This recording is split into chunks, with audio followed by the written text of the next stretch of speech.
Oui. Voilà, ça veut dire, Alors, voilà. par ailleurs, je suis très impliqué dans GANs, les or Generative discussions Adversarial sur Networks, l'éthique have du captured the numérique, world's imagination Ouais. with their et ability que ce to soit au create niveau européen, AI-generated français images ou of international. landscapes, animals, Plus large que cars, and l'éthique de people l'IA, en without fait, any l'éthique human du numérique au supervision. sens large, c'est ça? Oui, NVIDIA's StyleGAN 2 features redesigned normalization and improved conditioning that delivers a new level of quality and creative control. For this demo, we used transfer learning and trained the model on an NVIDIA DGX system using a large dataset of unique paintings. It can produce endless variations of AI-generated characters in a seemingly infinite variety of painting styles.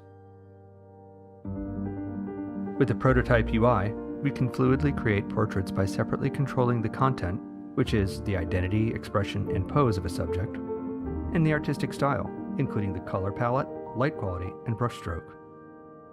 Small fluctuations in details, such as hair and eyes, showcase StyleGAN's ability to create multiple coherent versions of the same image, similar to an artist creating variations on a theme using the same subject.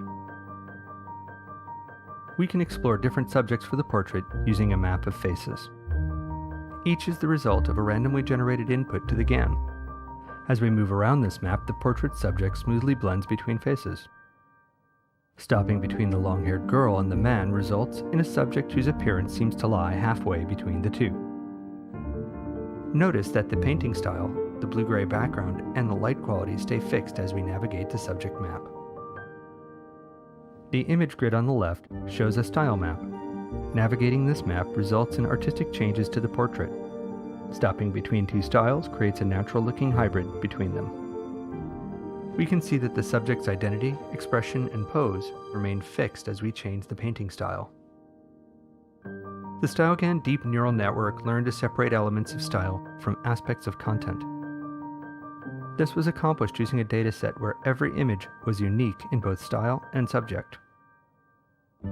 Turning this incredible complexity into a fluid tool for image generation opens exciting new opportunities in a variety of industries. StyleGAN 2 offers creators and artists exquisite image quality and endless variation to bring their visions to life.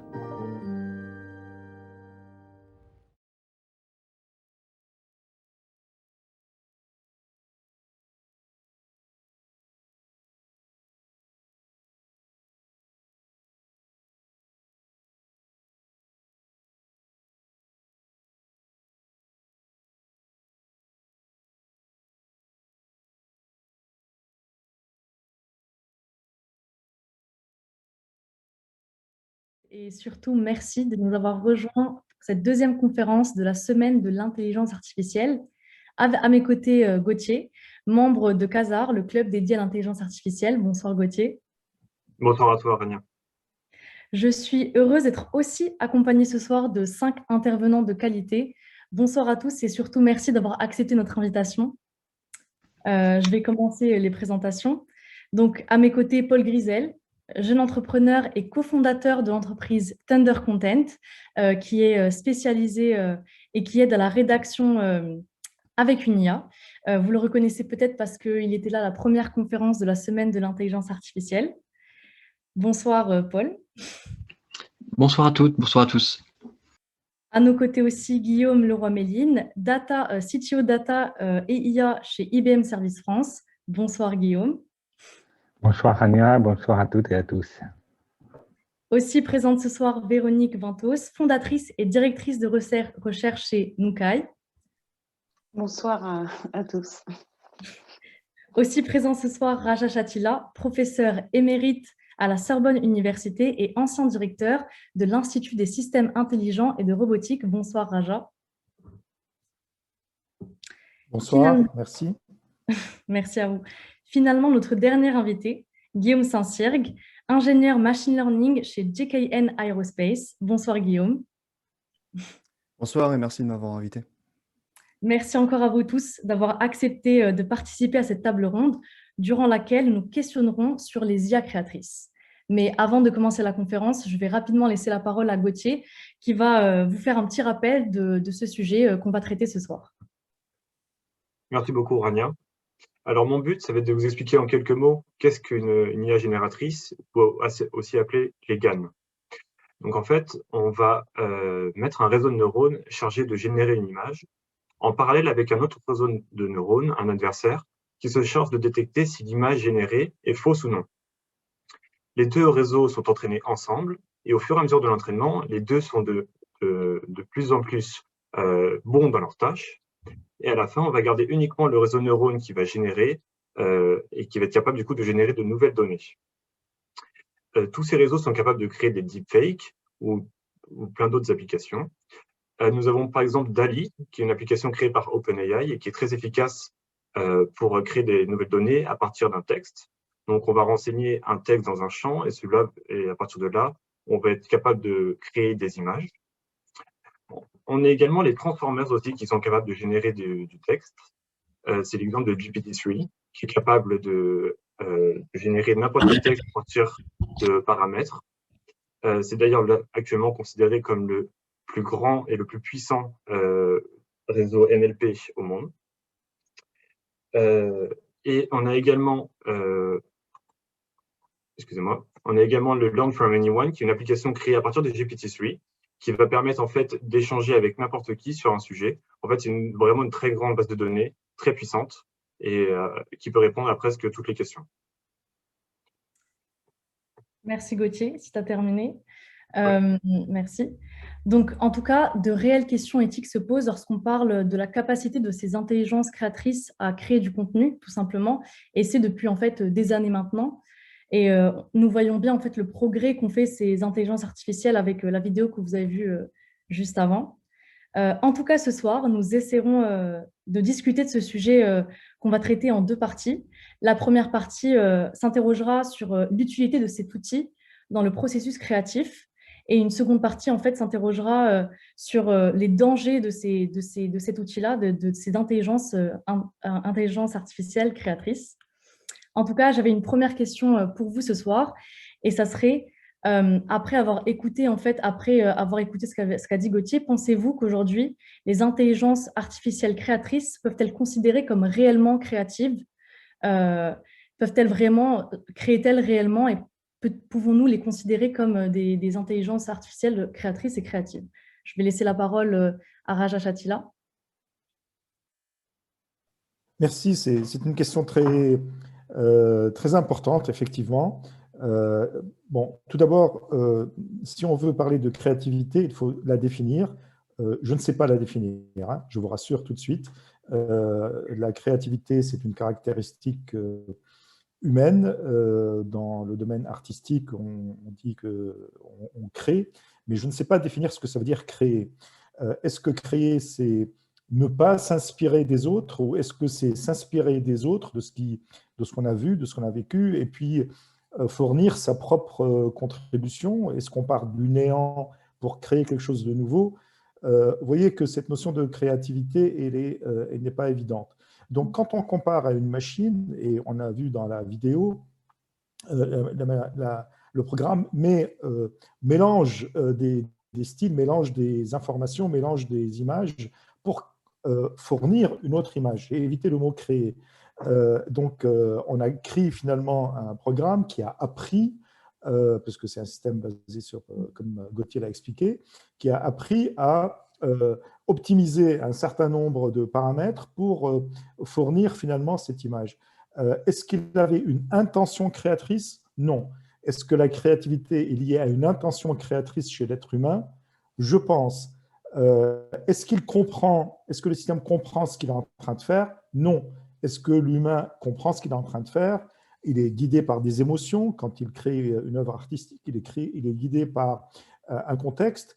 Et c'est peut-être ça l'élan créateur dont on parle. Donc pour moi, en comparaison avec ce que fait l'être humain, il n'y a pas de créativité à proprement parler. Je vais m'arrêter là. Ok, merci beaucoup. Je vais laisser la parole à Véronique Ventos. C'est la même question? Oui, la même question. D'accord, j'ai absolument le même avis. Mais c'est vrai que la chose la plus importante qu'a dit Raja, c'est le fait que pour pouvoir répondre, il faut vraiment définir. faut vraiment définir ce que ça veut dire. Donc, c'est la même réponse pour tout ce qui concerne ce qui peut qualifier des programmes, hein, que ce soit IA ou pas. Et voilà. Et ce que je pense aussi, c'est que c'est pas parce qu'on est chercheur en IA qu'on va avoir en fait de meilleures réponses. C'est-à-dire, on connaît les techniques derrière, mais je pense qu'il y a des gens qui sont bien mieux placés que moi pour répondre à ça. Je pense notamment à des artistes. Voilà. Donc, c'est un petit peu ma vision, c'est que on est pas mal interviewé et en fait, il faut être modeste. On sait faire de choses, ça ne veut pas dire qu'on a vraiment du recul sur ce qu'on sait faire, notamment par rapport à tout ce qui est humain, Sciences Co, neurosciences. On peut discuter avec des gens comme ça, mais on n'est pas des gourous de l'IA au sens général. Et moi, j'aimerais avoir les avis des gens qui sont plus concernés par ce que c'est que la créativité. Voilà. D'accord. Alors, juste petit rappel, selon le dictionnaire Larousse, la créativité, en quelques mots, c'est la capacité à créer quelque chose de nouveau. Donc, en tout cas, selon le dictionnaire, c'est vraiment partir de rien. En tout cas, c'est créer quelque chose de nouveau. Ce n'est pas partir de se baser sur quelque chose pour créer autre chose. Donc, voilà. Je vais de ce pas laisser la parole à Guillaume Leroy-Méline.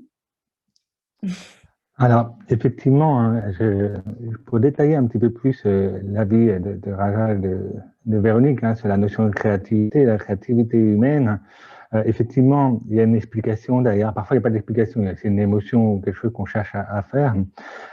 Et effectivement, je me suis dit, mais qu'est-ce que je pourrais prendre comme exemple qui montrerait est-ce qu'une créativité humaine, une IA pourrait le faire. Et notamment, si on prend l'exemple donc de Dali, ou qui est plutôt dans le domaine de la génération d'images, est-ce que Dali aurait pu créer la perspective, la notion de perspective dans les tableaux en 1500? Je pense pas. Est-ce qu'on aurait pu créer l'impressionnisme que Monet a lancé et par exemple le cubisme de Picasso? Je pense pas non plus, parce que globalement, là, on est sur quelque chose, sur une émotion, donc, notamment dans le cubisme, hein, cette déstructure, ce fait de la guerre Guernica notamment, ça, c'est clairement une émotion qui a guidé finalement Picasso dans cette recherche de style qui est nouvelle. Maintenant, donc, est-ce que Dali serait capable de recréer ça, de créer quelque chose de complètement nouveau? Peut-être, mais elle n'aurait pas d'explication derrière. Et ça manque un peu cette essence même. Néanmoins, il y a un point sur lequel je pense qu'il y a aussi cette notion de créateur, notamment quand on crée des tableaux ou des choses de texte avec de l'intelligence artificielle. La question de qui est le créateur? Est-ce que c'est l'IA ou est-ce que c'est la personne qui utilise l'IA pour générer quelque chose et modifier à la suite? Moi, je vois l'intelligence artificielle plus comme un outil. Un outil comme peut être le pinceau, comme peut être la machine à écrire pour les écrivains, tout ce qu'on veut, comme un outil pour justement aider à créer. Ce n'est pas un outil exclusif, il y a plein d'autres outils pour aider à créer. Et ça, c'est ma perception des choses. Hein. C'est se poser qui est le créateur et voir l'IA comme un outil aidant à créer. Ok. Donc, en fait, l'IA serait considérée, selon vous, comme un outil qui favorise le processus de création d'un artiste ou d'une personne. C'est ça? Tout à fait. Ok. Qu'en pensez-vous, vous, Guillaume Saint-Cyrgue? Oui, ben, je suis assez d'accord avec tout ce qui a été dit en premier lieu par Rajesh Attila. C'était très intéressant déjà d'essayer de définir la créativité. Maintenant, par exemple, la définition qui nous vient du Larousse, bon, c'est une définition. Des fois, on va chercher dans le petit Robert et on en trouve une autre. C'est plus un concept sur lequel il faut philosopher. C'est ce que tout le monde a essayé de dire ici. Il n'y a pas de réponse définie et de réponse arrêtée. Maintenant, je ne vais pas répéter tout ce qui a été dit, ça serait un peu une perte de temps, surtout que je le partage. Mais pour étayer un petit peu les propos, par exemple, je me rappelle très bien que, bon, c'est une référence un petit peu audacieuse que je vais faire, mais Mozart lui-même disait que pour devenir un bon créateur, un bon maître, il faut déjà imiter ses pairs. Il faut commencer par faire ça. Et c'est vrai que il y a dans la création, tout du moins, une phase d'apprentissage, même chez les êtres humains. On doit apprendre. On ne peut pas mettre au monde une bonne création, je ne pense pas vraiment. sans passer par une phase d'apprentissage. Maintenant, apprendre quoi? Eh bien déjà apprendre un style, chose que l'IA maîtrise plutôt bien, puisque quand il s'agit d'imiter des techniques, bon, là-dessus, elle se débrouille pas trop mal, mais en effet, c'est l'intention, l'émotion, la recherche de qu'est-ce que l'IA doit faire, parce que il est vrai que les modèles de machine learning, de deep learning, les modèles génératifs, n'ont tout simplement qu'une fonction objective, une fonction de perte, à optimiser, à minimiser. Voilà, c'est leur seul but. Et donc, c'est peut-être là, pour rejoindre ce que Guillaume Leroy venait de dire, c'est que l'humain derrière la machine est, ou en tout cas l'humain qui code l'algorithme d'apprentissage et la fonction à optimiser, est d'une certaine manière le créateur. Parce que c'est comme ça que je vois les choses, en effet, puisque c'est à lui de définir la bonne fonction mathématique qui va lui permettre d'obtenir un résultat intéressant. Donc, d'une certaine manière, c'est lui le créateur à ce sujet. Peut-être une dernière chose que j'aurais à dire, c'est que ce concept de créativité, pour revenir à cette idée qui est très philosophique, qu'on ne peut pas le définir comme ça, et que c'est plutôt quelque chose à méditer, c'est que même parfois, chez les êtres humains, on peut avoir des artistes, c'est très subjectif. Certaines personnes vont dire « Ah bah lui, j'aime bien, il est très créatif », et d'autres, on va dire « Non, c'est nul ce qu'il fait », c'est très subjectif même pour les êtres humains. Donc, ce qu'on a vu en introduction, là, ces vidéos là, de NVIDIA sont magnifiques, c'est impressionnant. On pourrait avoir l'illusion de création. C'est ça que j'essaye de dire. On pourrait montrer ça à quelqu'un et dire « Regardez, c'est magnifique ce que cette personne a fait ». On pourrait foule les personnes en leur disant bah, « C'est pas une personne qui a créé ça, c'est un ordinateur ». Mais les gens il y aurait un côté d'illusion. C'est assez intéressant. Voilà, c'est un peu ce que j'ai à dire, mais clairement, le domaine est vaste.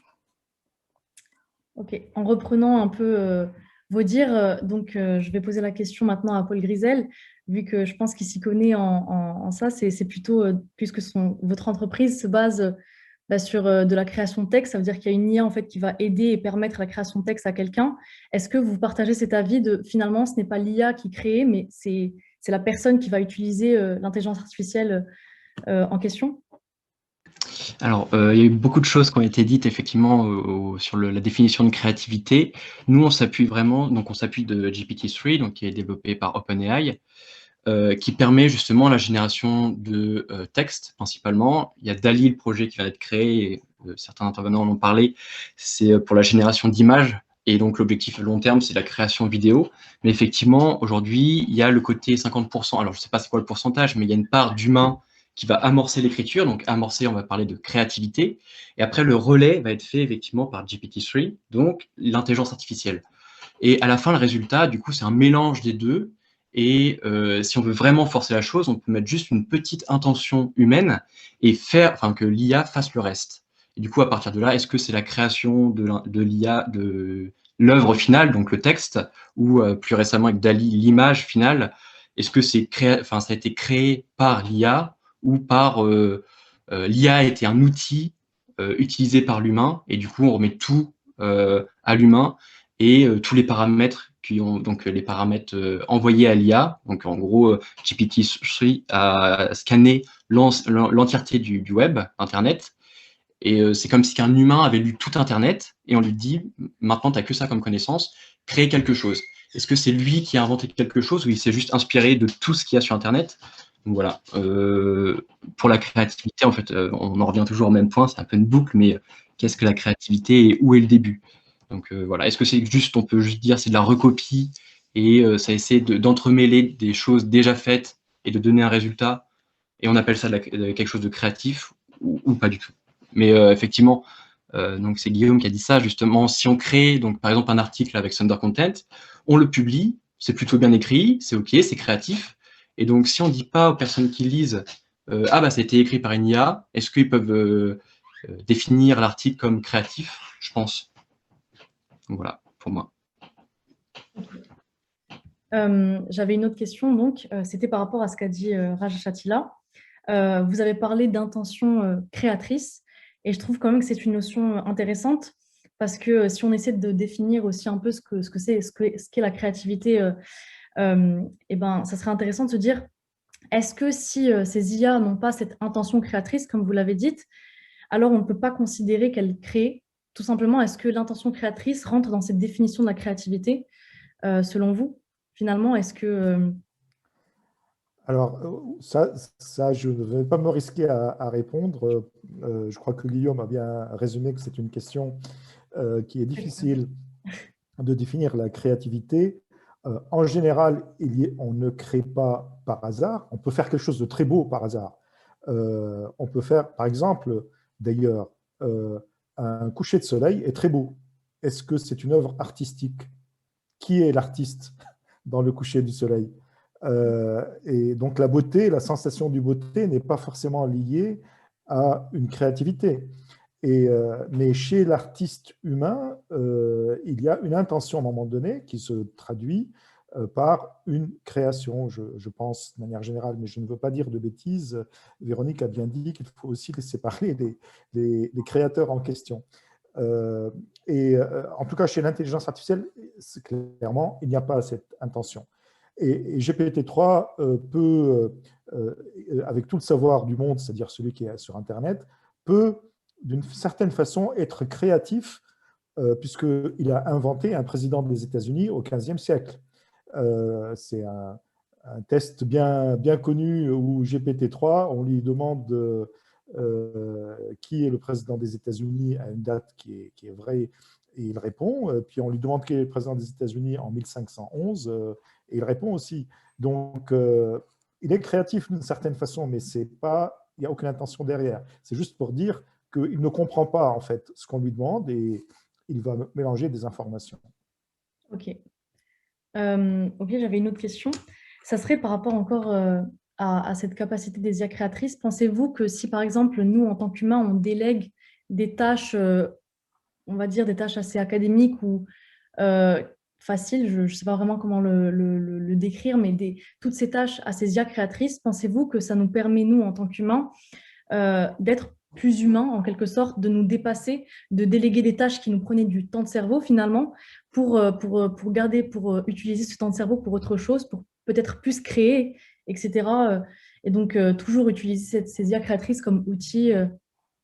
Voilà. Je vais laisser la parole à Guillaume Leroy-Méline.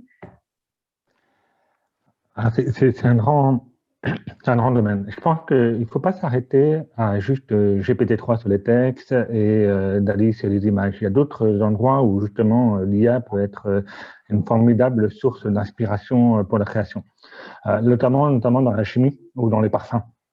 Typiquement, quand on est un parfumeur et qu'on veut créer un nouveau parfum qui n'a jamais été inventé ou quelque chose comme ça, et qu'on souhaite, par exemple, on va se fier à un nez, mais ce nez, potentiellement, il va avoir des biais cognitifs qui sont par rapport à son expérience, par rapport à ces choses. Il peut se dire, mais est-ce que je peux trouver une source d'inspiration avec l'intelligence artificielle? Et par exemple, on peut tout à fait générer des nouvelles formes de parfums, des nouvelles recettes de cuisine, des nouvelles choses qui n'ont jamais été pensées et sortir de ces biais cognitifs que l'IA peut ne pas avoir. Je dis bien peut ne pas avoir parce que les données peuvent être biaisées et on peut, entre guillemets, donner des biais aux intelligences artificielles. Donc faites attention à ce que je dis.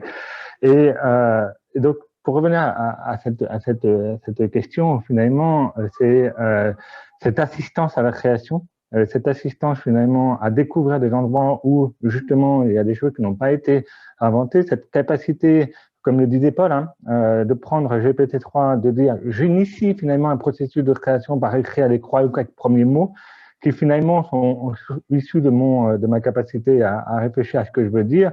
Hop, l'IA me propose un contenu que je modifie. Donc, il y a cette assistance, cette dualité, ce binôme humain-intelligence artificielle qui est très important et qu'il faut renforcer de plus en plus dans ce domaine-là. Donc, je ne dirais pas qu'on peut déléguer, je peux dire qu'on peut se faire assister, c'est qu'il y a une différence assez importante dans le processus justement de création.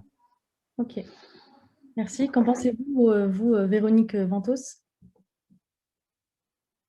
J'aime beaucoup cette question parce qu'en fait, elle me fait penser à quelque chose de beaucoup plus général qui est quelle est la place? Est-ce qu'on a envie de faire des IA super fortes qui battent l'humain et après parce que à quoi ça sert? Ou est-ce qu'on a plutôt envie de construire des IA qui vont aider l'humain, mais aussi qui pourront être aidés par les humains. Donc ça marche sur les histoires de création et ça marche sur des tas d'autres choses. Et c'est vrai que cette vision, l'IA va faire gagner du temps à l'humain parce qu'elle sait faire des choses que l'humain ne sait pas faire parce qu'il n'a pas la puissance de calcul, etc. Il n'a pas eu la même manière d'avoir des données pré-traitées. En revanche, il y a des tas de choses qu'elle ne sait pas faire et sur lesquelles on est très très loin. Ça veut dire qu'un expert, même débutant sur n'importe quel domaine, va acquérir très très vite. Un enfant de 3 ans va acquérir des notions beaucoup plus rapides. Et donc, pour moi, l'IA peut vraiment être vue, comme vous l'avez dit, comme une aide. Alors, à créer, à faire un diagnostic, peu importe. Ça veut dire que, par exemple, un radiologue, le but, ça va être de trier et de faire en sorte que le radiologue puisse passer vraiment son temps, son expertise ou le médecin sur les parties intéressantes des données. De la même manière, je pense que l'humain est de plus en plus, va être de plus en plus envahi par ce qu'on appelle des senseurs qui vont lui envoyer des informations. Et s'il y a trop d'informations, ça ne sert à rien. Donc, avoir une IA qui abstrait ces informations, qui les présente en humain, parce que imaginons, on reçoit des capteurs dans un hôpital et puis l'infirmière reçoit des tas de choses. Qu'est-ce qu'elle en fait? Elle va mettre la tablette dans un tiroir parce que ça l'envahit. S'il y a une IA qui est capable d'abstraire et de faire le tri, de dire il faudra peut-être aller dans cette chambre parce que ici ça ressemble à telle chose, parce qu'elle a agrégé et ce qui évitera évidemment beaucoup de temps, là ça devient une aide. Mais ça veut dire qu'il faut que l'IA puisse communiquer, pas seulement fournir, parce que là, pour l'instant, les IA, enfin, j'en sais rien, moi, c'est vraiment pas mon domaine, mais elles vont fournir des sorties. C'est vrai que ça peut donner des idées, mais ce qui serait bien, c'est qu'elles fournissent des guides peut-être différents, parce que c'est vrai qu'elles n'ont peut-être pas les œillères de l'humain, elles vont peut-être penser à des choses ou savoir que ça fonctionne mieux.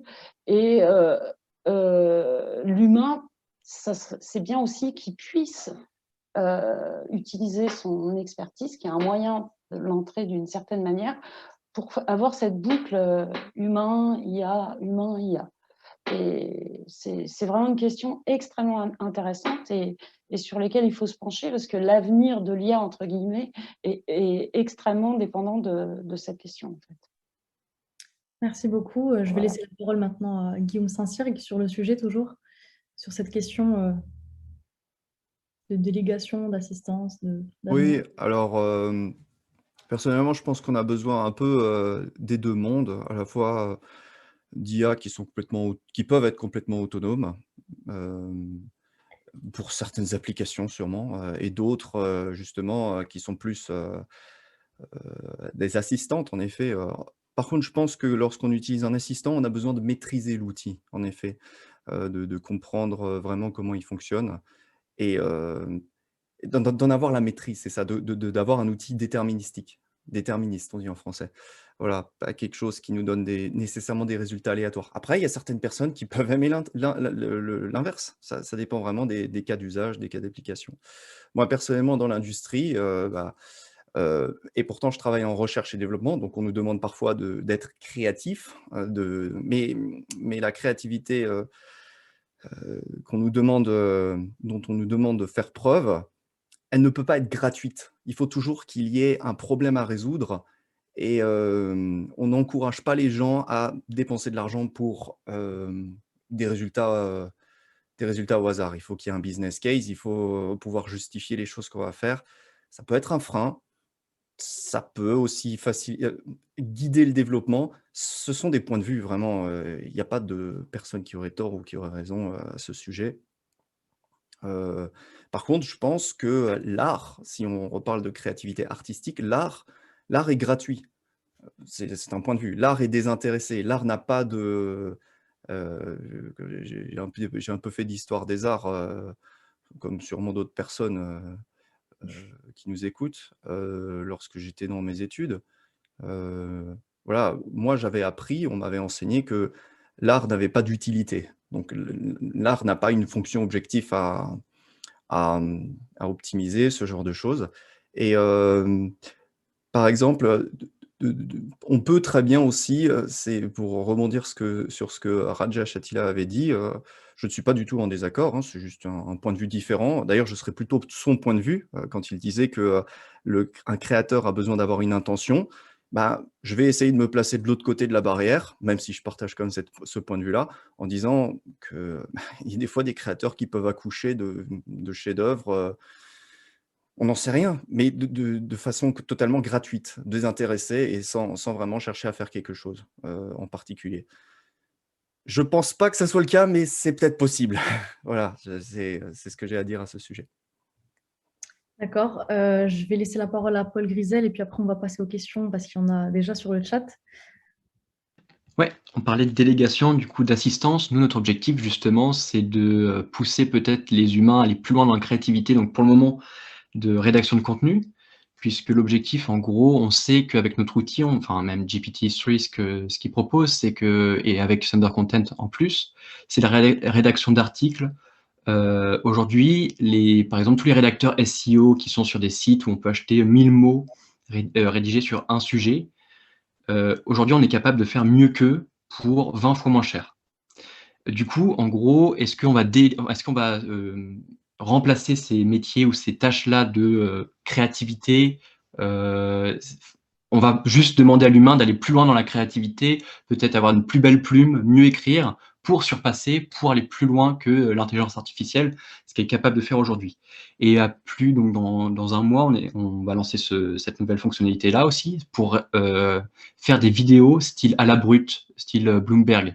Quand on a une vidéo en fond et avec les titres d'une news qui s'affichent au fur et à mesure. Donc, on est capable de lire un article, de comprendre, enfin, l'intelligence artificielle est capable de lire l'article, de comprendre ce que l'article veut dire, et ensuite de créer une vidéo. Donc, en gros, pareil, est-ce qu'on va demander à l'humain est-ce que ça va remplacer des métiers, par exemple, de monteurs qui font juste toute la journée du montage style à la brute? Je pense que oui, mais justement, ça va demander aux monteurs d'amener plus de créativité de leur part en tant qu'humains et de pousser encore plus loin et pour éviter de se faire remplacer, quoi. Donc, en gros, ça va encourager les humains à faire de mieux en mieux, quoi.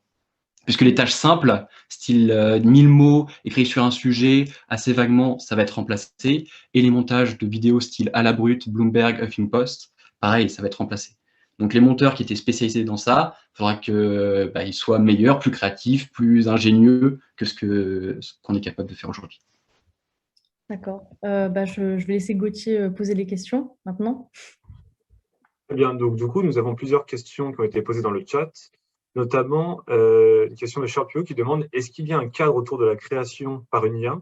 C'est-à-dire, est-ce qu'il y aurait des droits sur ce qui est généré et qui reviendraient directement aux développeurs ou plutôt aux utilisateurs qui utilisent le contenu? Et du coup, est-ce que le contenu qui est créé par une IA pourrait être libre de droit pour résoudre cette problématique? C'est-à-dire que finalement, personne ne touche de l'argent, que ce soit le créateur de l'IA ou alors l'utilisateur.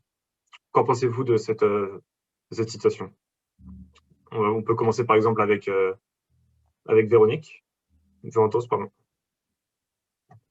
Alors je vais répondre très franchement, je n'ai aucune idée, mais vraiment aucune idée, mais des droits même en dehors de l'IA. Donc je suis pas du tout la bonne personne pour répondre. Je ne sais pas. Je trouve que la question est très intéressante, très pertinente. Elle se pose encore une fois sur différentes choses. Est-ce que si une IA provoque, je sais pas, un attentat, quelque chose, est-ce qu'elle est responsable? J'ai aucune idée vraiment là-dessus. Je pense qu'il y a des gens qui travaillent. Je pense que en ce qui concerne les droits, donc le droit, c'est quelque chose qui progresse très lentement et que au-delà de la question, c'est très intéressant de savoir comment on va pouvoir accélérer au niveau de ce champ qui, je l'ai bien compris, est vraiment va très très lentement, alors que les techniques et du coup ce genre de problèmes vont apparaître de plus en plus souvent. Donc j'ai pas de réponse, mais c'est très intéressant et j'aimerais bien avoir une ébauche de réponse si quelqu'un sait, mais pas moi. Merci. D'accord, très bien. Mais je vais proposer à Raja Chatila de donner un avis, ou à Guillaume Leroy également aussi. Je peux commencer. Alors, c'est un sujet effectivement très important sur lequel se sont penchés les juristes. dans le monde entier, c'est-à-dire en France, en Europe, aux États-Unis. Et à l'heure actuelle, le consensus plus ou moins général, c'est que l'intelligence artificielle, les systèmes d'intelligence artificielle n'ont pas de propriété intellectuelle. Donc, ce n'est pas l'IA qui a les droits, et c'est plutôt ceux qui ont créé le programme qui peuvent prétendre à avoir la propriété intellectuelle. Ce n'est certainement pas l'utilisateur, sauf si, en fait, le programme est créé pour qu'un utilisateur l'utilise pour créer quelque chose. À ce moment-là, c'est l'utilisateur qui crée, évidemment, comme je peux utiliser un package sur GitHub, et puis après, ce que je fais, ben, ça m'appartient, ce n'est pas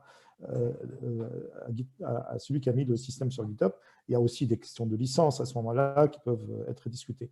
Mais en tout cas, ce n'est pas le système qui est lui-même détenteur de la propriété intellectuelle, et ce n'est pas non plus le système lui-même qui serait responsable de quelque chose qu'on fait avec lui.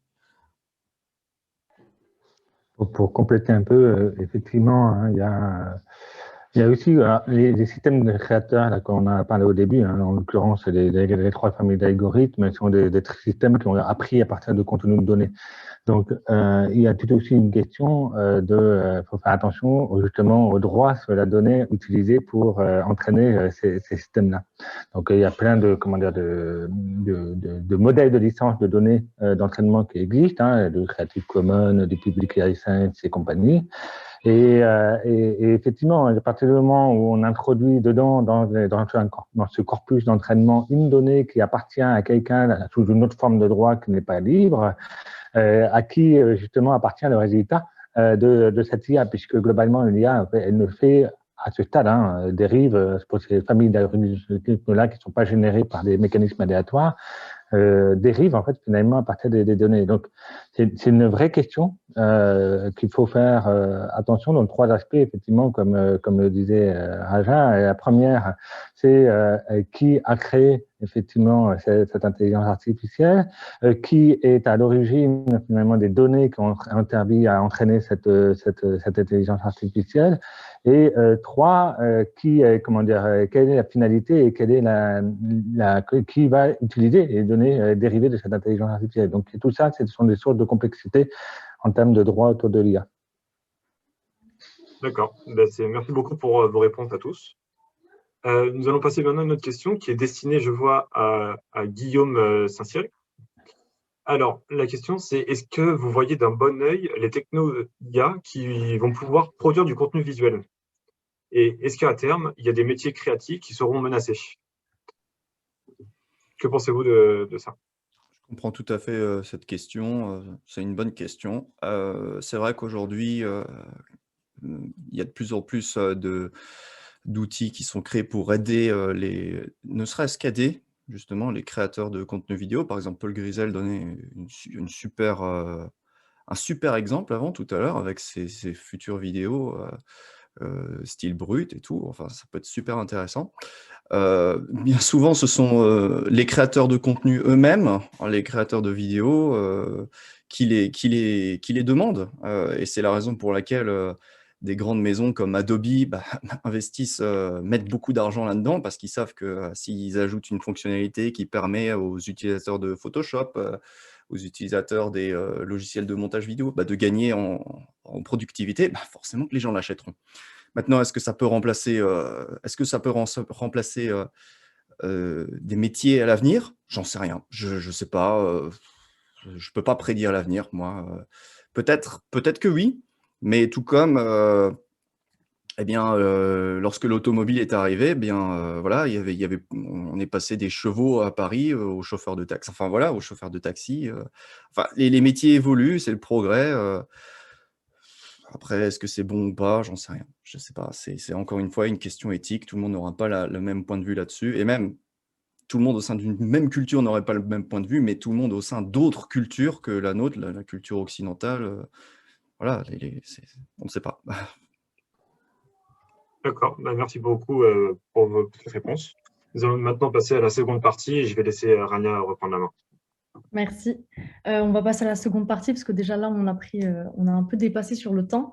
Donc, la seconde partie qui va traiter des dangers un peu de ces IA créatrices. Donc, je vais juste vous demander un peu d'imaginer. Imaginez qu'on est dans le futur, je ne sais pas, en 2035. On va sur Spotify et là, on veut écouter le top 50 des meilleures musiques les plus écoutées de l'été. Et on voit que toutes ces musiques ont été créées par des intelligences artificielles, pour la plupart, dans le top 50. Euh, et donc, j'avais une question. Pensez-vous que donc, ces IA créatrices peuvent-elles réellement être un danger pour les artistes? Pensez-vous que ça restera tout simplement des outils ou qu'elles deviendront en tout cas de futurs artistes à part entière qui remplaceront, enfin je le dis de manière un peu film hollywoodien, mais qui remplaceront l'humain, tout simplement. Je vais laisser la parole à Guillaume Leroy-Méline. Alors, je ne m'attendais pas à avoir parlé tout de suite, mais globalement, alors, il y a deux types de dangers. Il y a le premier, et c'est une des raisons pour laquelle en fait j'ai accepté de participer à cette table ronde, c'est la méconnaissance en fait du public sur la capacité de ces intelligences artificielles. Il faut informer, il faut expliquer qu'est-ce que c'est capable de faire, quelles sont les limites. Et les expliquer souvent parce que tous les ans, en fait, la capacité technologique change. Typiquement, quand on prend un générateur de texte comme GPT-3, globalement, c'est une IA qui est quand même limitée. Vous ne pouvez pas demander à GPT-3 d'écrire un livre consistant sur 300 pages, c'est pas possible. Pourquoi? Parce qu'il y a une fenêtre de tir, entre guillemets, de 2000 mots. Et après, garder un contexte de tout ça sur toute une série de pages avec une histoire bien ficelée dans les règles de l'art, avec une aventure, des soudainements, des choses qui arrivent, etc. Aujourd'hui, on n'en est pas du tout là. On n'est pas du tout là. Mais par contre, ça va très vite. Quand il y a 2 ans, on était plutôt sur des fenêtres autour de 200 mots. Maintenant, on passe à 2000 mots. Donc, ça avance petit à petit. Mais néanmoins, ce n'est pas du tout un danger. Encore une fois, on évolue. L'être humain doit évoluer en même temps que l'intelligence artificielle. D'où l'importance de la formation, d'où l'importance d'apprendre l'IA dans les écoles d'art, dans les écoles d'informatique, etc. Parce que finalement, c'est devenu une discipline, à mon sens, c'est mon avis, une discipline à part entière, comme peut l'être pour moi les mathématiques, le français, etc. Donc, il faut informer, éduquer et comprendre. Et après, bon, le jour où l'IA sera capable de faire, comme est capable de faire Apollinaire, de faire des poèmes avec des formes graphiques qui expliquent tout ça, ou de créer des nouveaux styles comme avaient pu le faire à l'époque les poètes avec les sonnets, etc. Oh là, on n'en est pas encore là du tout. Mais néanmoins, peut-être qu'un jour, je ne peux pas prédire l'avenir, mais un jour, peut-être qu'on sera capable. Mais on sera informé qu'on ne sera capable. C'est ça important. Faire monter l'humain et l'IA en même temps. Je vais laisser la parole à Paul Grisel. Paul, est-ce que vous pensez donc qu'il faudrait peut-être restreindre ces IA créatrices ou peut-être même enseigner comment les utiliser au sein des lycées, des collèges, des universités, etc. Restreindre, je pense pas. Enfin, ça sert à rien de brider encore une technologie qui avance vite. Là, dans l'exemple, c'était donc le top 50 Spotify en musique. Donc là, forcément, ça fera des malheureux si ça arrive d'un coup, mais ça arrivera pas d'un coup. En gros, ça arrivera progressivement. Et du coup, les artistes, justement, là, on parle de musique, par exemple, ils devront juste se mettre à jour plus régulièrement et peut-être justement, comme Guillaume disait, inventer des nouveaux styles plus rapidement et avoir des coups de génie à chaque fois de plus en plus rapidement, quoi, en gros. Après, est-ce que c'est un danger? Ça, pareil, c'est quoi un danger? Est-ce que c'est un danger pour quelques personnes? Oui, au début. Est-ce que c'est une opportunité pour d'autres créateurs? Oui, ensuite. Donc voilà, il faut aussi voir ce qu'est qu'un danger. Et c'est sur une durée, en gros. Est-ce que l'électricité a tué tous les gens qui allumaient des chandelles dans Paris? Oui. Est-ce qu'on les regrette? Je pense pas. Donc voilà. D'accord. Juste par rapport à ce que vous venez de dire, est-ce que vous pensez que donc, peut-être que dans quelques années, si ce n'est maintenant, on est déjà un peu en compétition avec ces intelligences artificielles? C'est en même temps, c'est une relation assez complexe parce que c'est en même temps des outils qu'on utilise, mais en même temps, on est en compétition, comme vous le dites, on doit apprendre à faire plus vite, à créer plus vite. Qu'est-ce que vous en pensez en fait? Paul ou n'importe qui. Alors oui, je peux dire quelque chose à ce sujet. Encore une fois, beaucoup de gens auraient un point de vue différent là-dessus. Par contre, un livre qui peut étayer un petit peu, élaborer sur un parti pris de cette réponse, c'est le livre de Laurent Alexandre, La guerre des intelligences, qui lui clairement dit que voilà, on est en guerre, l'intelligence humaine est en guerre contre l'intelligence artificielle. Et que il faut lire le livre, c'est une bonne lecture. Il y a des choses à critiquer, je n'approuve pas tout ce qui est dit là-dedans nécessairement, mais c'est intéressant comme base de réflexion. Maintenant, moi, par exemple, juste si un jour on a un top 50 sur Spotify avec que des trucs de l'intelligence artificielle, je trouve ça cool. Ça ne me dérangerait pas, personnellement. L'être humain a une très grande capacité à s'adapter. Et comme disait Paul Grisel, je suis tout à fait d'accord avec ça, c'est pas demain que ça va arriver. Et même quand les choses arrivent d'un coup, on a subi dans notre histoire, même aujourd'hui avec ce coronavirus, on subit des choses qui nous tombent d'un coup sur le nez. On arrive quand même toujours à se relever et c'est pas, je veux dire, il y a un certain fantasme des fois entretenu par la science-fiction, c'est génial d'ailleurs, c'est très bien de faire ça, mais comme quoi l'homme pourrait s'autodétruire par sa propre création. C'est pas impossible, c'est pas impossible. Mais bon, les artistes, il y aura toujours un public pour tout, je pense aussi, des gens qui écouteront des sons proposés par l'intelligence artificielle, si toutefois un jour ça existe, d'autres qui continueront à écouter des vrais êtres humains. Voilà, on trouve de tout sur notre planète. D'accord, merci. Qu'en pensez-vous, Véronique Ventos, sur ces dangers de l'IA, que ce soit l'utilisation de ce qu'on en fait, etc. Alors, la première chose qui me vient à l'esprit, c'est que ma vision de l'IA perçue par le public est complètement biaisée par les effets d'annonce sur des grands groupes, des grandes compagnies. En fait, comme il y a beaucoup d'argent derrière, on est vraiment dans le hype et on va faire des effets. Parfois, il y a vraiment des choses qui scientifiquement sont très bonnes, mais c'est toujours gonflé. Donc ça, c'est la vision du public. Donc je dirais, moi, ce qui me fait peur, c'est cette confusion. Et comme je le dis, je reprends toujours les histoires de challenge de jeu, mais c'est exactement la même chose. C'est-à-dire que moi, après, je ne suis pas une spécialiste, mais les chatbots en général, c'est vraiment complètement fake. C'est beaucoup de choses pré-traitées, etc. Il y a très peu d'IA derrière, sans parler de toutes les techniques qu'il faut mettre IA, et parfois c'est simplement des très bons programmes informatiques.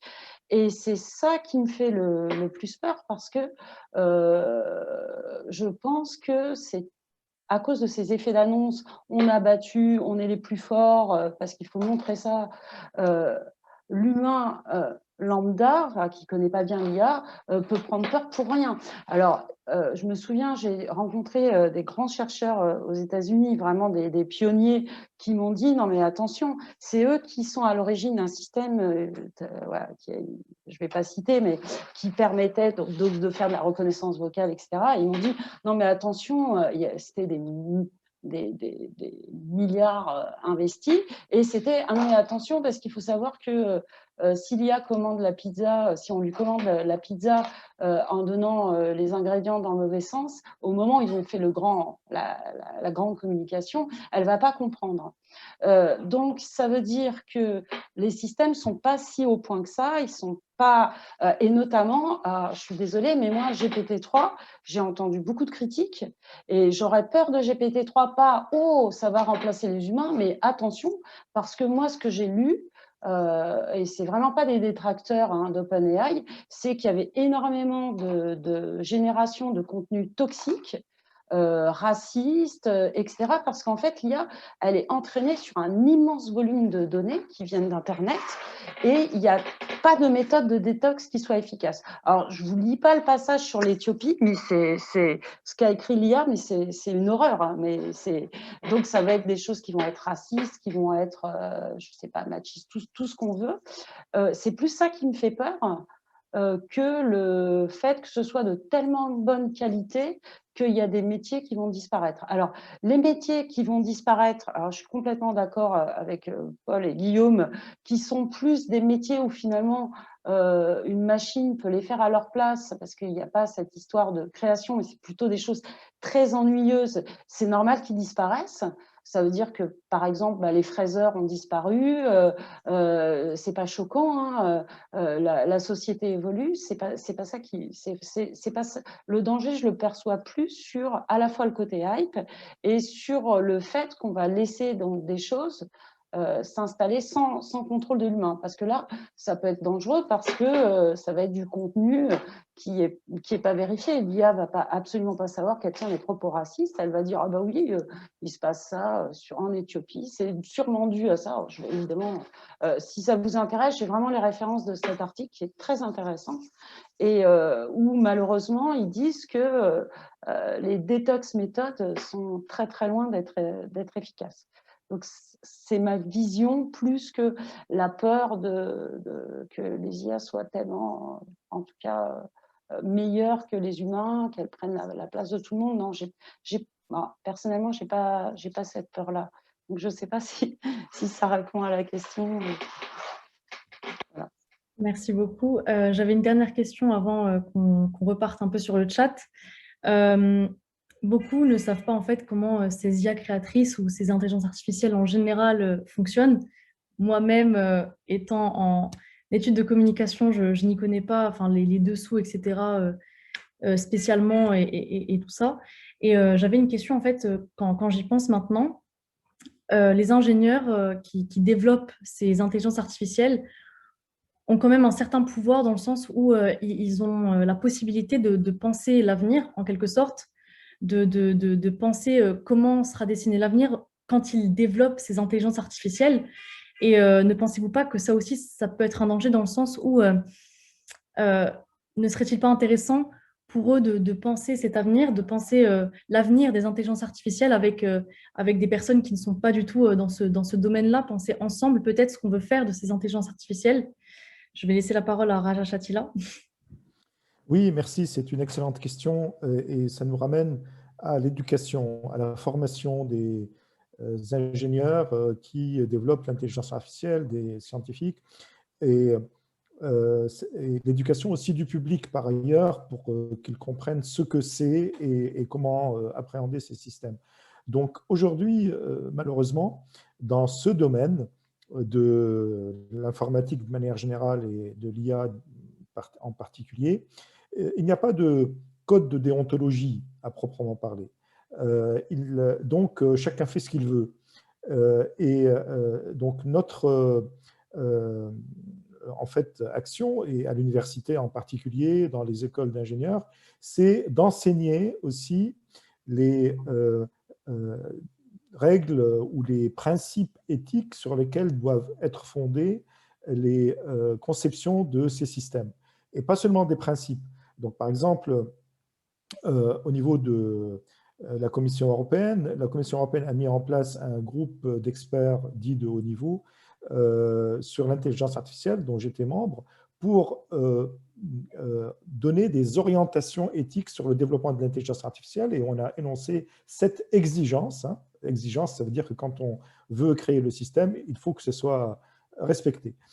Cette exigence éthique pour que le système soit compatible avec les valeurs humaines, avec les principes éthiques, dont je n'ai pas le temps de développer là, mais ça, c'est quelque chose qui doit s'enseigner, qui doit être intégré par les développeurs, qui doit être mis en place aussi comme règle dans les entreprises, petites ou grandes, de façon à ce que les systèmes soient compatibles justement avec les valeurs humaines.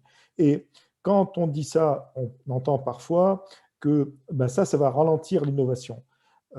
Non, moi je dis que ça va accélérer l'innovation. C'est-à-dire qu'on a des objectifs là qu'il faut respecter. En créant des systèmes comme respectant ces différentes exigences, on va innover dans la création de ces systèmes. On va créer des systèmes nouveaux qui sont plus capables et plus acceptables et surtout plus sûrs et plus dignes de confiance quand on va les utiliser. D'accord, merci beaucoup. Si je peux compléter un peu, je suis totalement d'accord avec cette approche-là. Au-delà du fait qu'on a mis, par exemple, chez IBM en place un board éthique de l'intelligence artificielle, je pense qu'au point de vue je pense que la diversité des profils qui travaillent dans ce domaine-là est primordial. D'ailleurs, depuis que je travaille dans ce domaine-là, ça change aussi la manière de constituer une équipe pour faire ces genres de travaux. Et c'est là où on voit tout ce qui est les passions au-delà des ingénieurs, mais c'est aussi des linguistes, c'est aussi des gens qui font de la communication, etc. C'est tout un ensemble de personnes qui, ensemble, justement, créent des intelligences artificielles. Et ce que je voulais dire par là, c'est, eh bien, on va regarder aussi par quoi vous êtes passionné. Et le fait d'avoir des passions différentes dans une équipe fait que, globalement, la diversité d'équipe se retrouve dans la diversité de l'implémentation du projet d'intelligence artificielle. Donc ça, c'est un des pans aussi sur lequel, au-delà des mécanismes techniques régulateurs pour l'éthique de l'intelligence artificielle, c'est aussi un des axes primordiaux pour faire ça. Donc, diffusion, c'est comme vous le faites, des formations sur l'IA au sein des écoles de communication, au sein des écoles d'art, partout, parce que c'est important. Si vous êtes d'une école de commerce, faites par exemple un master ou une année supplémentaire spécialisée dans la data science pour créer des IA. Plus vous aurez une polyvalence, une ouverture d'esprit, mieux c'est, et mieux ça sera pour le monde de l'intelligence artificielle. Merci beaucoup. Je vais laisser la parole à Paul Grisel. Je ne sais pas si vous avez quelque chose.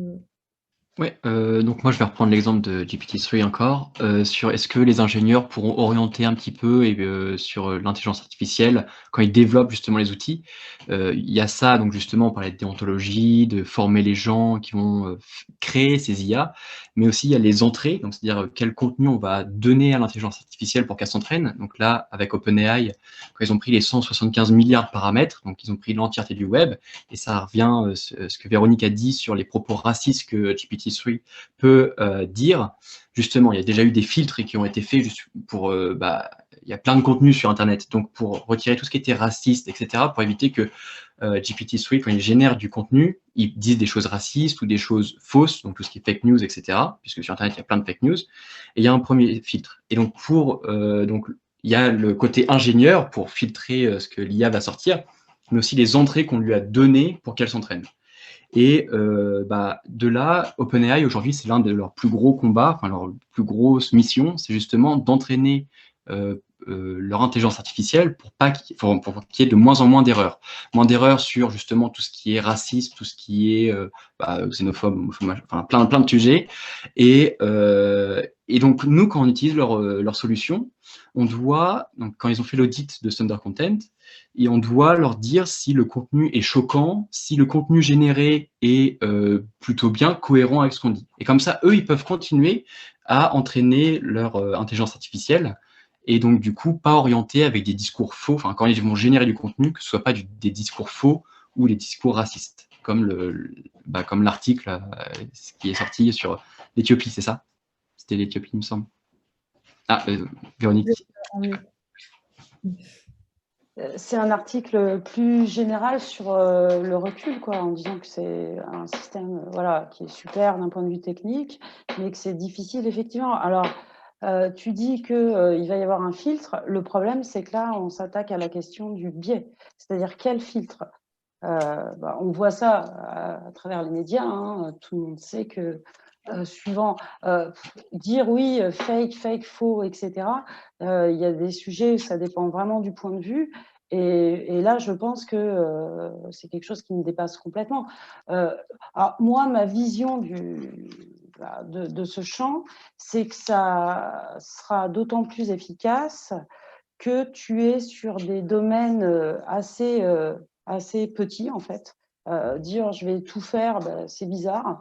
Moi-même, en tant qu'humaine, si on dit voile et qu'on ne me donne pas le contexte, je ne sais pas désambiguiser. Est-ce que c'est les parties d'un bateau? Est-ce que c'est des rideaux? Voilà. Donc déjà, ça, c'est la première chose. C'est vrai on se dit, tiens, donc sur des petits domaines, dans ces cas-là, ce serait peut-être plus facile parce qu'effectivement, si on commence à mettre des filtres, des biais, ça veut dire qu'on prend des points de vue et sur des plus petits domaines, ce sera certainement moins dangereux.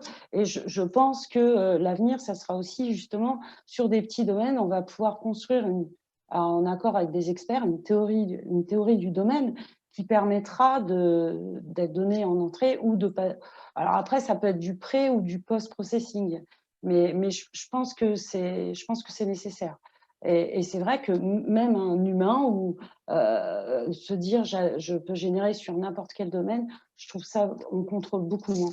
Et j'ai pas de réponse sur comment faire sur les histoires de billets, de voilà, dire que la Terre est plate, enfin, toutes ces histoires-là, les complotistes, les idées politiques, c'est trop compliqué. Moi, j'ai plus l'habitude de prendre les petits problèmes, mais j'imagine que dans ton entreprise, si si tu fais ça avec des trucs très spécifiques, tu vas pouvoir faire ce travail. Mais encore une fois, il faut pouvoir le présenter aux humains. Et ça, c'est pas facile.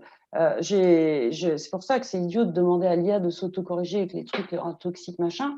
J'ai pris telle décision, c'est-à-dire que les contenus, où par exemple s'appuient sur les 7 principes qu'a donné Raja, ou sur telle notion. C'est vrai que c'est important que l'utilisateur sache ce qui est en train de se passer quand il utilise une IA. Et notamment, après, ça dépasse ça. Il y a des systèmes qui permettent d'afficher, vous êtes en train de regarder cette vidéo, ça va rapporter tant de centimes d'euros, ou voilà, c'est toujours cette histoire d'aller-retour, mais c'est des questions très intéressantes qui à chaque fois sont précises, mais qui font vraiment penser à des vrais problèmes auxquels il faut s'attaquer. Merci beaucoup. Je vais laisser la parole à Guillaume Saint-Cyr avant qu'on passe aux questions du chat, parce qu'on a un peu dépassé la limite de temps. Voilà, bah alors on va faire court. Déjà, j'ai oublié la question parce que c'était il y a longtemps maintenant. Ok, la question c'était est-ce que vous pensez que le fait de donner, enfin, le fait que les ingénieurs aient un certain pouvoir quand même, vu que c'est à eux que reviennent la décision de l'avenir des intelligences artificielles, qu'est-ce que vous en pensez en fait? Est-ce que vous pensez qu'on devrait tous, est-ce qu'on devrait intégrer autre métier que juste ingénieur à ce processus d'imagination de ce que pourrait être le développement des intelligences artificielles? Voilà. Mais je pense que c'est de toute façon quelque chose qui existe déjà dans les autres métiers que l'intelligence artificielle. Quand on donne le pouvoir de création à une équipe qui écrit un programme informatique, voilà, il faut forcément... et déjà, il y a de la régulation, etc. Enfin, il y a plein de choses qui entrent en jeu. Donc voilà, je ne vais pas revenir sur tout ce qui a été dit. C'est évident, c'est clair, je suis d'accord avec ça. De toute façon, et ça rejoint peut-être la question qui était de base dans cette deuxième partie, c'est-à-dire est-ce qu'il peut y avoir un danger dans le fait de laisser des programmes d'intelligence artificielle créés. Bien sûr qu'il peut y en avoir un tant qu'on ne contrôle pas. Voilà, il faudra forcément contrôler. Si on laisse quelqu'un, si on laisse même à une personne humaine la possibilité de faire des choses sans qu'on la contrôle, il y a toujours un risque qu'elle fasse une bêtise. Voilà. Et c'est le cas pour l'intelligence artificielle ou pas. Et c'est peut-être juste une dernière chose à dire, parce que on a entendu plusieurs fois ce soir des choses comme, c'est tout à fait normal, comme le fait que, par exemple, aujourd'hui, l'IA n'est pas capable de faire ci, l'IA n'est pas capable de faire ça. Ça fait référence aussi au très très bon livre de Luc Julia que je recommande tout le monde de lire, L'intelligence artificielle n'existe pas, qui rejoint beaucoup de choses qu'on a dit, comme le fait que, par exemple, lui-même pense que l'intelligence artificielle devrait plutôt s'appeler l'intelligence augmentée. Voilà, enfin, c'est plus un outil que véritablement une force de création. Mais la technologie évolue très très vite, vraiment très très vite. Cependant, donc on ne peut pas savoir ce qui va se passer dans 5 ou 10 ans. Cependant, il y a quand même un concept physique, mathématique, qui est assez universel, celui ce qu'on appelle le no free lunch. C'est-à-dire, il y aura toujours un coût à ce qu'on fait dans la vie. Rien n'est gratuit. Si on veut développer un super GPT-3, une version encore améliorée, ça va encore plus consommer d'énergie, même si on essaye de trouver des meilleures solutions. Et tout a un coût dans la vie. Il n'y a pas de no free lunch. Voilà. Et tout ce que je voulais dire. Merci beaucoup. On va passer aux questions du chat pour conclure un peu cette table ronde. Nous avons une seule question qui a été posée là sur sa deuxième partie. Donc, c'est une question pour l'explicabilité de l'intelligence artificielle. Notamment, aujourd'hui, on ne demande quasiment jamais à une intelligence artificielle d'expliquer son processus de décision. C'est la grosse différence aujourd'hui avec les humains.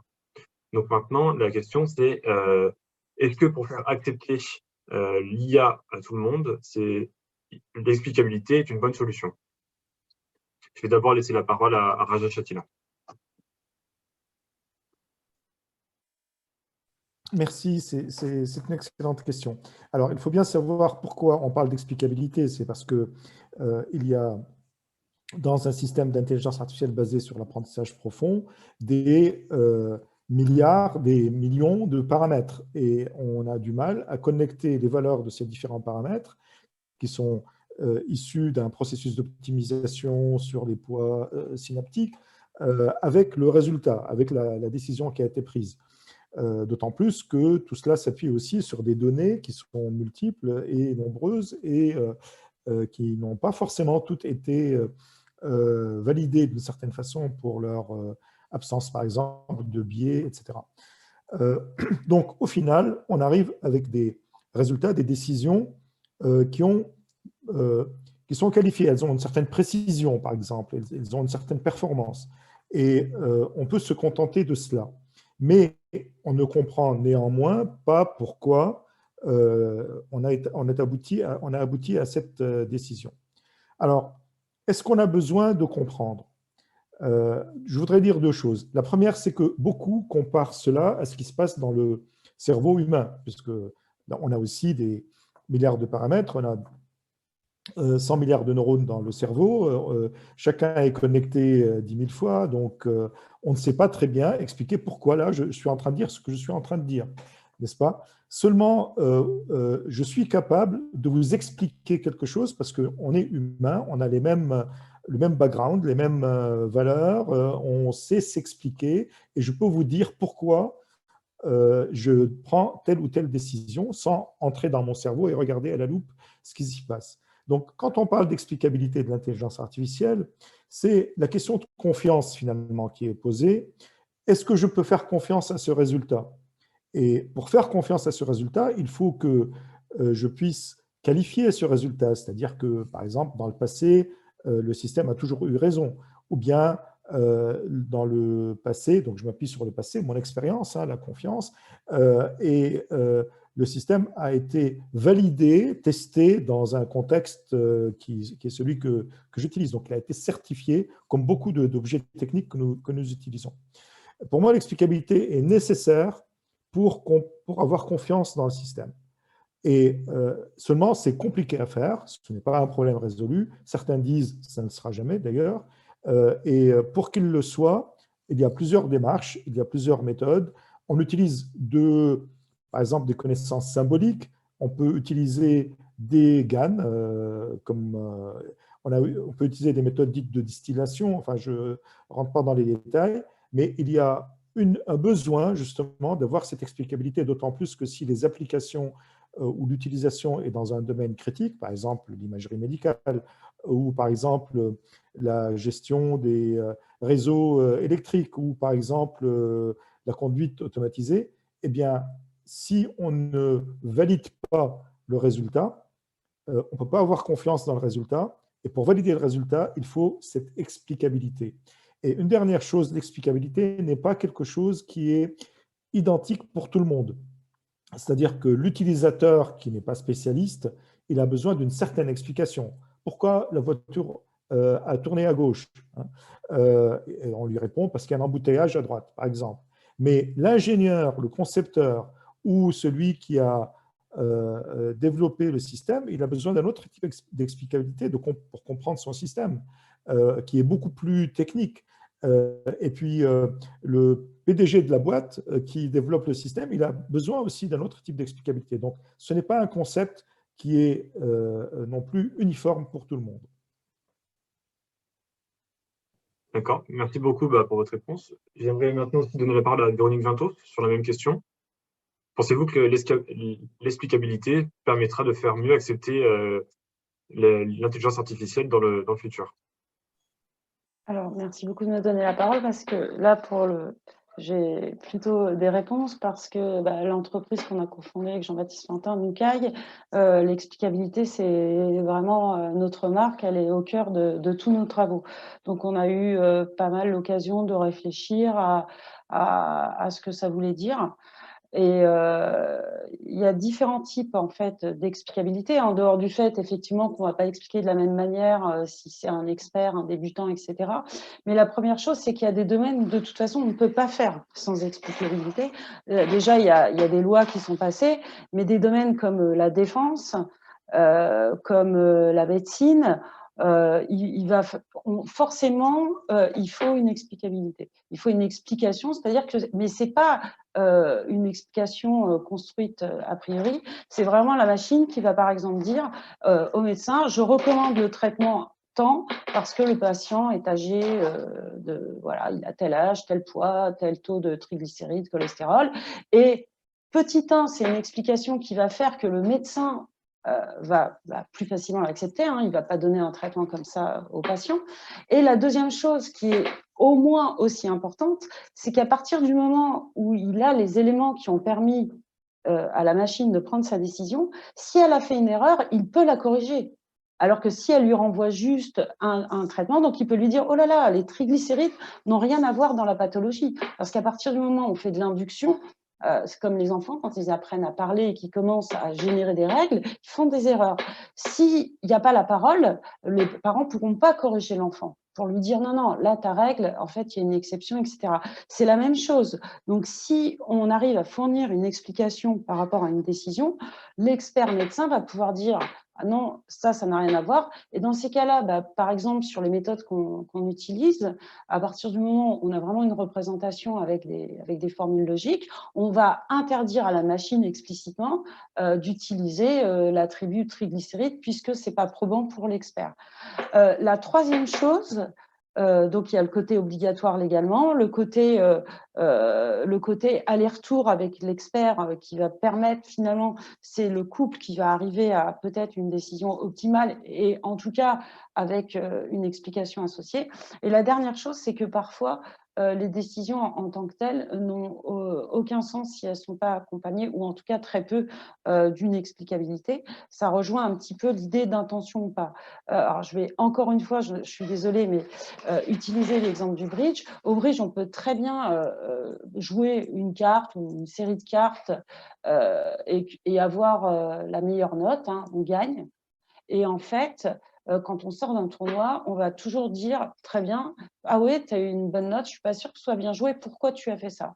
Si l'humain n'est pas capable de dire « J'ai fait ça parce que… » et d'épiler son raisonnement, alors cette fois-ci, pas les attributs, mais comment il en est arrivé là, ils vont lui dire « C'est nul. » T'es nul, tu as eu de la chance, etc. Donc, il y a parfois aussi des besoins d'explication pour savoir reproduire éventuellement ce raisonnement. Moi, si je demande à un champion de bridge, j'ai envie d'apprendre, ça ne m'intéresse pas qu'il ait mis la dame de pique, etc. Ce qui m'intéresse, c'est le pourquoi. C'est ce qui va me permettre de progresser. Donc, il faut que la machine, en tout cas sur certains domaines, soit capable de dire « Je suis arrivé là, parce que ce sont ces éléments-là et c'est là qu'on va progresser. » Donc, bien évidemment, pour moi, l'explicabilité, c'est vraiment quelque chose qui est extrêmement important. Et là, ce n'est pas du tout de la science-fiction, hein, parce que à partir du moment où on utilise en entrée et en sortie des abstractions, des formules logiques qui sont traitables, hein, c'est fini, hein, c'est plus les vieux systèmes experts, on peut vraiment fournir ces explicabilités. Donc, on a écrit des articles où on montrait qu'un expert de bridge prenait des décisions. Ça nous donne notre dataset. On va utiliser la théorie du domaine, etc.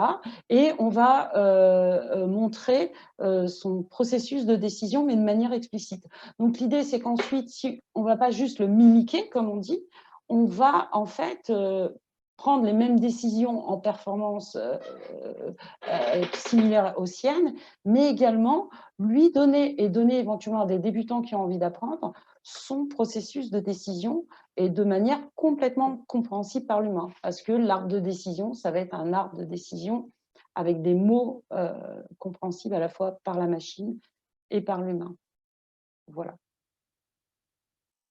Très bien, mais merci beaucoup pour cette réponse très complète. Et du coup, on va pouvoir passer à la conclusion de cette table ronde. Merci déjà à vous tous de nous avoir rejoints ce soir. On a dépassé le temps et donc on va pas continuer plus longtemps, on va pas poser d'autres questions. Merci en tout cas pour votre participation. Merci aussi à tous ceux qui étaient présents avec nous ce soir. Merci pour vos questions. Désolée de ne pas pouvoir avoir pu répondre à tout le monde, mais en tout cas, j'espère que vous avez apprécié ce moment avec nous et peut-être à une prochaine conférence, qui sait. En tout cas, bonne soirée à vous tous et encore une fois, merci d'avoir accepté cette invitation. Merci. Merci beaucoup. À très bientôt. Merci beaucoup, c'est super.